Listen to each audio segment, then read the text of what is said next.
সমাজে এই যে ইফটিজিং হয়, আপনার বোনের বয়সী একটা মেয়েকে কিছু বকাটে টিটকারি করে, এই বলে সেই বলে, নোংরা কথা বলে, রাস্তায় দেখেও আপনি পাশ দিয়ে না দেখার মতো চলে যান কেন? আপনি দাঁড়ান না কেন? আপনি দাঁড়ালেই তো থেমে যাবে, কারণ সত্যের যে শক্তি তার সামনে মিথ্যা মুখ থুবড়ে পড়ে। আপনার সামনে ও কিছুই না, নাথিং। আপনি দাঁড়ান, ওকে প্রশ্ন করেন যে আমার বোনকে তুমি ডিস্টার্ব করো কেন? আপনাকে দেখে আরো 5 জন দাঁড়াবে, 5 জনকে দেখে আরো 10 জন দাঁড়াবে। আমাদের নীরবতা আর আমাদের নিশ্চুপ থাকাই জালিমদেরকে আরো শক্তিশালী জালিম বানিয়েছে। টেন্ডারবাজি, চাঁদাবাজি, দুর্নীতি, অপরাধ, দখলদারিত্ব, মজুদদারি, এগুলো সবকিছু একসাথে প্রতিরোধ করতে হবে, ঠিক কিনা বলেন?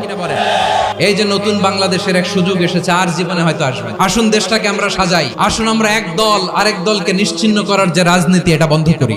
সব দলের প্রতি আমার আহ্বান, আল্লাহর শপথ নিয়ে বলি, এই নাসিহাত গুলো সবার জন্য, সব দলের জন্য, সব মতের মানুষের জন্য। আমরা কোনো দলের প্রতি মানুষকে ডাকি না, আমরা ডাকি ইসলামের দিকে।